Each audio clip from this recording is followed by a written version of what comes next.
¿Cómo están? Es un gusto tenerles nuevamente en este espacio. Yo soy Bernardo del Castillo y esto es Verdades Convencionales.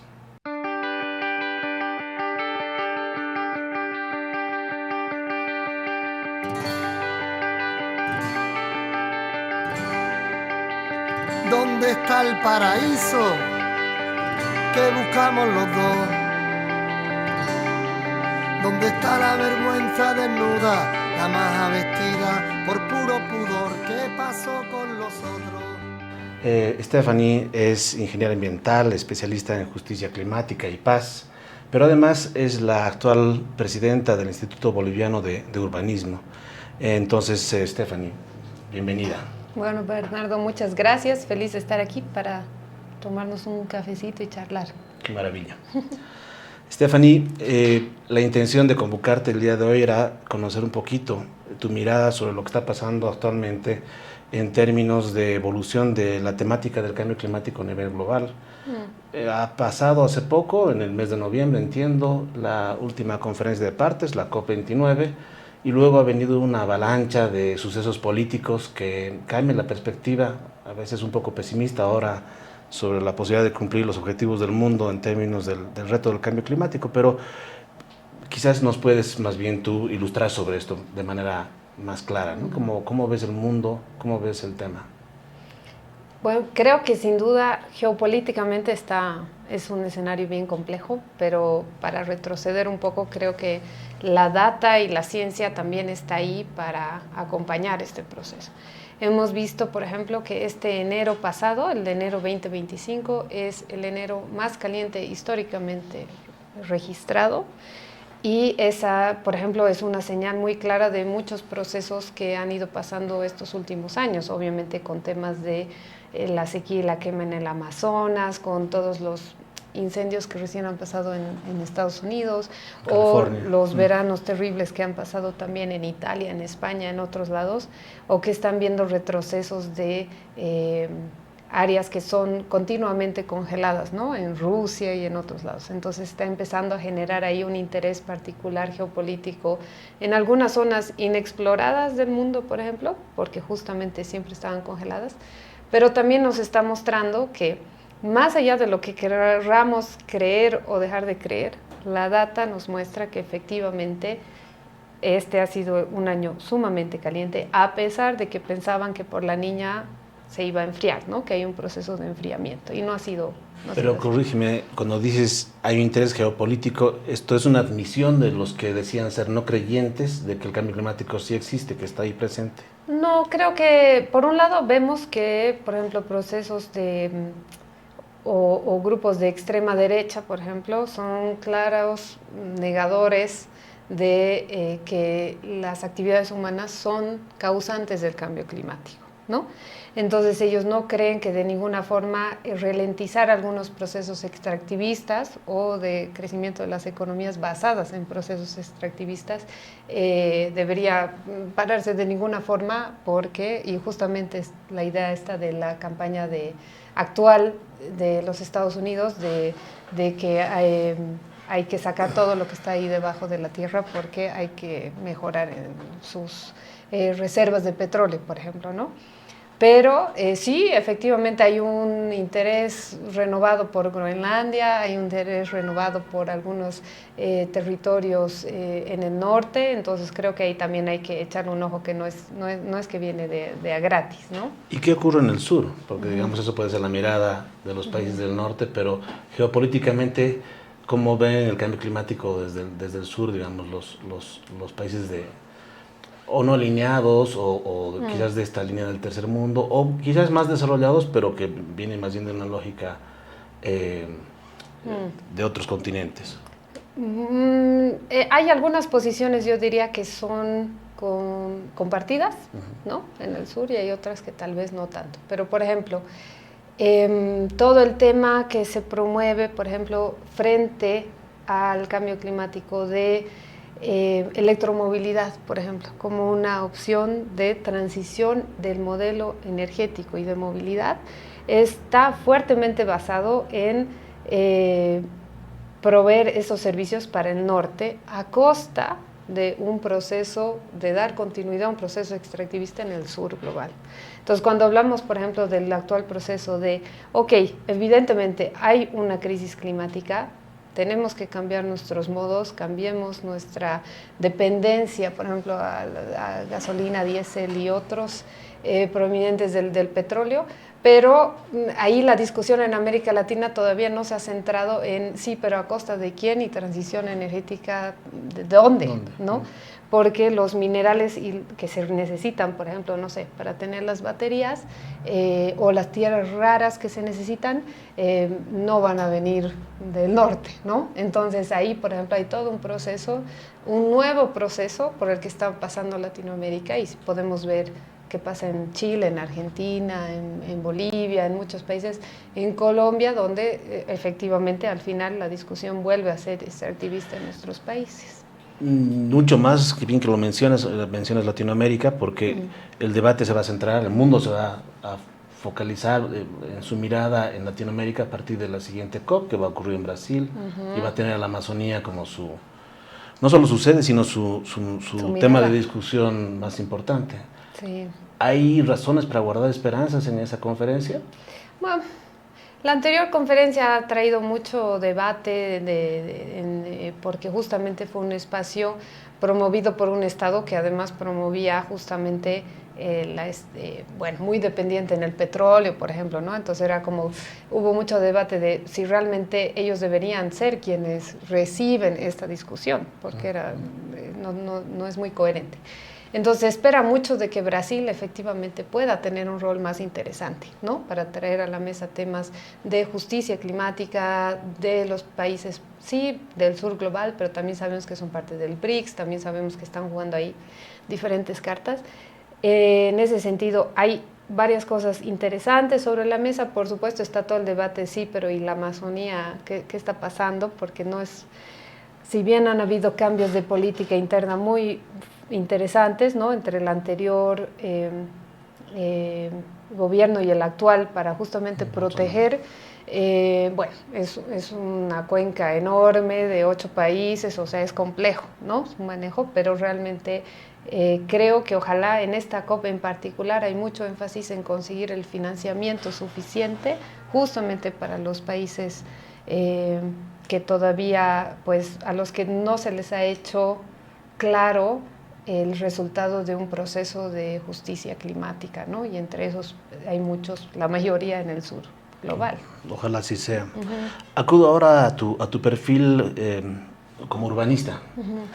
Esta situación que nos cuentas, que está en crisis por estos intereses que se solapan a la propia crisis climática, me refiero al financiamiento, a la voluntad política por responder a la crisis climática, seguramente tiene entre sus víctimas más importantes a las ciudades. ¿Cómo es que somos vulnerables desde la ciudad al cambio climático? ¿Y cómo ves la perspectiva de nuestras ciudades en el caso de Bolivia? Me parece interesante cómo lo planteas, porque a veces sonaría como que todo este problema viene porque hay el cambio climático y esa es la única razón por la que somos vulnerables, ¿no? O sea, una amenaza tan grande. Y creo que es, primero, dejar claro el punto de que es importante que las ciudades se piensen a partir de que el escenario que conocíamos ya no es el escenario que tenemos, ¿no? Entonces quiere decir que hay mayor variabilidad climática, hemos visto que hay extremos más altos, cuando llueve tal vez llueve mucho en muy poco tiempo, hay fenómenos de sequía mucho más prolongados y fuertes, entonces hay algunas cosas que hemos visto, nuestras ciudades también tienen islas de calor más marcadas, porque además, pero más allá de la amenaza externa, yo creo que nuestras ciudades tienen que hacer así como un proceso de reconocimiento y terapia colectiva, de decir, nos hemos puesto nosotros en unas posiciones muy vulnerables. O sea, como nunca hemos, por ejemplo, crecido para tener algunos, por ejemplo, vecindarios o comunidades en las laderas de los ríos donde nunca debería haber estado nadie.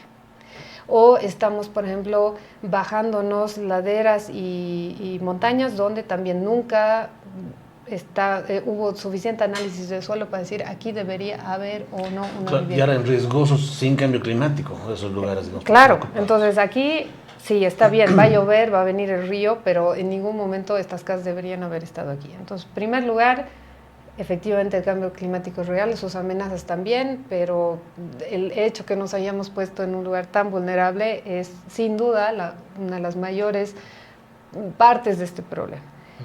También podemos sumar otras cosas, ¿no? Podemos sumar el hecho de que la infraestructura que se construye con fondos públicos normalmente no se piensa en diferentes tipos de escenarios climáticos. Eso se está discutiendo, por ejemplo, para el tren metropolitano en Cochabamba, eso se está discutiendo para todos los puentes que se hacen en este país, para hospitales, o sea, todo tipo de infraestructura donde van fondos que después van a significar todavía, no sé, viene algún tipo de problema o amenaza en algún momento y siempre va a costar más en dinero, en vidas, en gestión, tratar de resolver el problema después del evento, ¿no? Ya haya sido un deslizamiento, una inundación, que haberlo hecho de forma preventiva. Y si bien nuestros enfoques por ejemplo, de los planes territoriales de desarrollo integral, otros han tratado, ¿no?, de intentar empezar a poner el tema de cambio climático de forma transversal, cuando lo vemos en lo real de las ciudades de Bolivia ahorita, eso claramente no ha pasado. Y apena decir esto, pero creo que históricamente podemos decir que nuestras ciudades realmente no tienen una relación saludable con el agua, ¿no? O sea, negamos un poco esa relación un poco tóxica. Transmisor del problema, además, seguramente, ¿no? Claro, creo que tenemos que reconocer que, no sé, por ejemplo, La Paz es un tipo de ciudad que quiere, históricamente quiero decir, no se le puede decir que esto es solo una gestión o algo, negar un poco esa relación con el agua, a pesar de que todas las ciudades crecen alrededor de ciertas fuentes de agua, de ríos, ¿no?, de lagos, de lagunas. Al final estamos tratando de ocultar un poquito el problema lo más que podamos para que ojalá no vuelva a pasar nada más, ¿no? Me haces pensar con esto, Steph, en el tema del agua, por supuesto, pero la gobernanza sobre el agua. Me imagino que la gobernanza sobre el conjunto del problema urbano, ¿no? Uh-huh. ¿Cómo administramos eso de mejor manera aquí? Porque no hemos pensado el país desde el punto de vista de la ciudad, sino de una estructura, digamos, de división política distinta. Sí, mira, creo que sobre eso hay varios temas, ¿no? Primero que, históricamente somos muy desiguales, ¿no? Latinoamérica es muy desigual en general, en las regiones más desiguales del mundo, y se refleja eso también en nuestras ciudades. Y cuando lo vemos en temas territoriales o socioambientales en las ciudades y su relación con las áreas rurales, también hay muchísima desigualdad socioecológica, ¿no? O sea, el agua que pasa por nuestras ciudades termina pasando contaminada hacia otras áreas periurbanas y rurales, o por ejemplo, la gente que además por esos procesos tiene que migrar a la ciudad y al final asentarse donde sea que pueda tener vivienda, ¿no?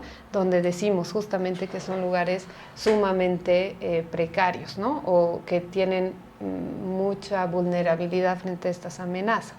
Entonces todo está un poco concatenado. Y dentro de eso, específicamente en gobernanza, claro, ¿qué pasa? Uno, que el fenómeno urbano, el fenómeno de la gestión del agua va a sobrepasar, por supuesto, los límites administrativos como los conocemos. Entonces, por un lado, tenemos harto trabajo que hacer para imaginarnos y pensarnos metropolitanamente, ¿no? Claro, y eso entre todas las externalidades, lo que implica... Claro, en términos de movilidad, en términos de gestión de residuos, hay muchos temas en los que además podemos ser mucho más eficientes, ¿no ve? Pero ahí en particular hay un tema de los límites, ¿no? De la gestión efectiva de los límites como uno de los posibles soluciones, yo te diría inclusive de formas de entrar a poder hablar sobre el tema de asentamientos que están tan vulnerables y tan precarios, porque todos sabemos que al no solucionar el tema de límites estamos dando espacio libre para poder todavía dejar que no podamos hacer una planificación efectiva frente a las amenazas climáticas. Yo me imagino que este fenómeno ha ocurrido en otros lados, es decir, el crecimiento más allá de los límites administrativos de un espacio territorial. ¿Cómo se ha solucionado en otros espacios, si es que se ha solucionado, ¿no? Si es que hay alguna buena práctica que tú crees que en nuestro contexto podría ser adaptada a Bolivia? Bueno, sí, porque normalmente ha habido gestiones, por ejemplo, de poderlo trabajar de forma, como te digo, con un enfoque de cuenca normalmente, y para eso en Bolivia también hay ejemplos con planes de manejo o en realidad mesas de trabajo de Los autores de las cuencas, porque tiene mucho más sentido poder trabajar las diferentes partes y las responsabilidades y las obligaciones y los derechos de todos los que están en la cuenca, por supuesto, y también en una gestión metropolitana, y no necesariamente tienen que ser tan grandes, ¿no? Hay ejemplos inclusive en Brasil, en Uruguay, en Buenos Aires, en Lima, de muy buenas soluciones que ni siquiera eran tan, ¿qué se puede decir? No necesariamente son infraestructuras gigantes con presupuestos inimaginables, sino estamos hablando, por ejemplo, de una gestión más eficiente de soluciones basadas en la naturaleza, por ejemplo. Y esto inclusive se ha hecho en China, donde si tú ves la magnitud del problema de lo que estamos hablando, claro, la cantidad de personas que están en condiciones de vulnerabilidad es muy diferente, ¿no? Entonces yo creo que hay un poco de esperanza al pensar que la dimensión de nuestros problemas todavía es manejable. Pero creo que la única forma de hacerlo es entender la pluralidad de los enfoques desde los que tenemos que hacernos cargo del problema, ¿no? Porque no solamente lo va a resolver la Dirección de Medio Ambiente de los municipios. Claro. Esto realmente tiene que responder a una lógica multinivel y además, sí, como decimos, multisectorial, pero creo que hay que ser acercarnos a esto con un poquito de humanidad para también decir, estas desigualdades las hemos construido nosotros y por último nosotros también las podemos disminuir. Y es en estas desigualdades donde se enfoca el concepto, y quizás mi última pregunta, esta de la justicia climática y ambiental. ¿Ese es el concepto de justicia, disminuir la desigualdad socioecológica, como lo llamas? En un contexto local yo diría que sí. En un contexto mundial, a lo que se apunta, por ejemplo, en estas negociaciones, específicamente es el reconocimiento histórico de que muchos países han entrado más tarde, digamos, a lo que fue el proceso de la revolución industrial. Entonces, el concepto macro de justicia climática se acerca también a decir, bueno, tú tuviste unos buenos años de crecimiento económico sin que nadie te diga cuánto emitir, ¿por qué me tienes que venir a decir a mí que estoy en un proceso de desarrollo económico todavía, digamos, no voy a decir embrionario, pero mucho más, ¿no?, lento, y por qué no podría yo desarrollar mi industria, mi movilidad, si tú ya lo has hecho y ahora me vas a poner condiciones a mí? Y ese es pues el ir y venir de las negociaciones climáticas que no terminamos de digamos, de acordar dentro de estas convenciones de cambio climático. Ahora, localmente yo te diría que repercuten este tipo de cosas que estamos diciendo. Los que ya tenían condiciones de pobreza multidimensional, ¿no?, o sea, de vivienda precaria, de pocos ingresos, de todo lo que significa, le tienes que sumar a eso un entorno sumamente violento, ¿no? Porque claro, si no hay agua, porque hay sequías, porque hay un deslizamiento, porque se planificó mal y se movió tierra y mi suelo no era, ¿no?, adecuado para la vivienda, entonces lo único que estás haciendo es ahondar esas desigualdades, ¿no? Muchísimas gracias, Steph. Ojalá tengamos motivos ahora a fin de año para ser optimistas, pero qué panorama más difícil, ¿no? Es verdad. Sí. Muchísimas gracias. Este ha sido un espacio propuesto por la Fundación Ciudad en el marco de un ciclo de charlas que tenemos. Vamos a seguir trabajando el tema del cambio climático y nos encantaría tenerte nuevamente en el espacio en un futuro para poder seguir conversando sobre este tema. Claro que sí, Bernardo, con gusto. Gracias a usted. ¿Dónde está el paraíso que buscamos los dos? El tuyo, recuerdo y mochila, el mío, olvido y fogón.